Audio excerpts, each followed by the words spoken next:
Olá novamente, eu gostaria hoje de estender um pouquinho a nossa conversa sobre o calendário da alma, que a gente começou ontem, e levantar uma possibilidade de abordagem do que é fazer essa meditação. Meu nome é Deriana, eu sou professora Waldorf e levo um jardim Waldorf aqui em Curitiba chamado Jardim Limão Rosa. Então, a primeira proposição que eu fiz, e ontem eu citei isso, que o calendário da alma leva a gente a sensações opostas quando a gente lê, por exemplo, os ambientes que ele propõe em espelho. Lembra que eu falei que as semanas se organizam como numa circunferência e a gente vai passando por elas. E a minha proposta hoje é a gente olhar para a primeira semana e para a 27ª semana, que são sensações de primavera e de outono, que são a primeira e a 27ª proposição que ele faz, né? Os versos. Então, se eu lesse a primeira agora, eu leria a condição de entrada da primavera no hemisfério norte. Então, como eu estou no hemisfério sul, a minha proposta é começar lendo a 27ª semana, que é a sensação de outono. A gente vai aprendendo a ver como é que se organizam essas indicações, sempre tem as semanas, e é legal a gente visualizar elas na sua organização nessa circunferência. Mas eu vou ler então a 27ª semana, a minha proposta agora é olhar para algumas palavras e pensar assim, quando eu estou lidando com esses versos são um amontoado de palavras ordenados de uma tal maneira que sugerem imagens, que sugerem gestos. E nisso que eu vou me pegar. Eu não vou me pegar nas palavras, eu vou me pegar nesses gestos, nesses movimentos, nessas imagens que vão surgindo aí. E eu proponho a leitura desses versos em par, porque eles têm gestos complementares. Então vamos lá, 27ª semana.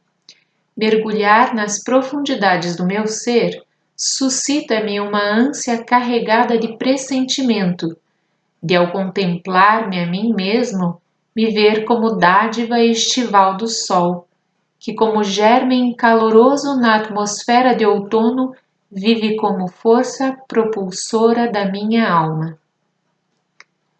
Primeira semana, que é Páscoa e Primavera.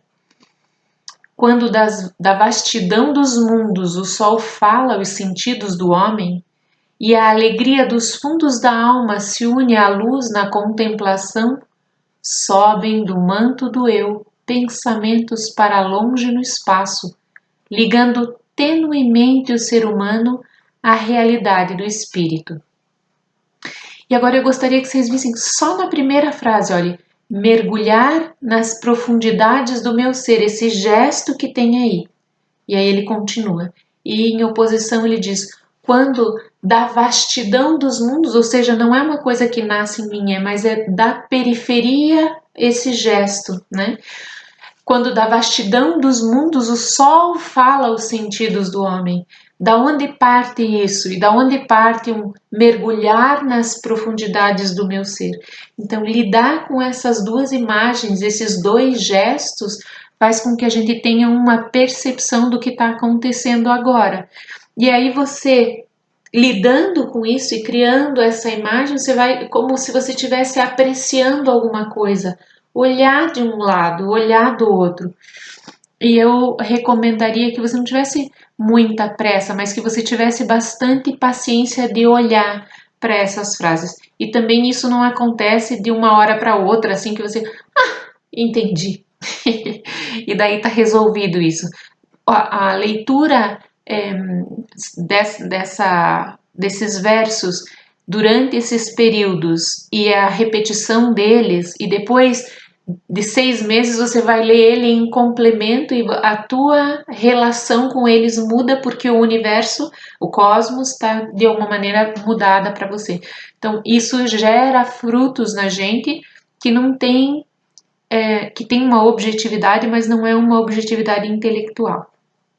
Então, essa era a minha dica de hoje, para a gente continuar nessa apreciação e crescendo nesse lugar que é o lugar de conhecer o que vai ser essa nova época. Que eu vou agora, eu estou caminhando com a Páscoa está acontecendo, e isso é muito importante de dizer. Imagine que na época da Páscoa se esperou até que naquele domingo houvesse a ressurreição. E se não tivesse havido, não teria a celebração da Páscoa. Então agora nós estamos fazendo a Páscoa. O gesto que a gente faz normalmente é assim, vai havendo um crescendo e quando chega a Páscoa é aquela explosão e a gente na segunda-feira não celebra mais nada. Mas existe esse lugar de Páscoa agora que a gente vive e de alguma maneira existe uma outra vivência desse universo da Páscoa, do qual a gente pode tratar ainda em um outro vídeo. Um abraço para vocês e até mais.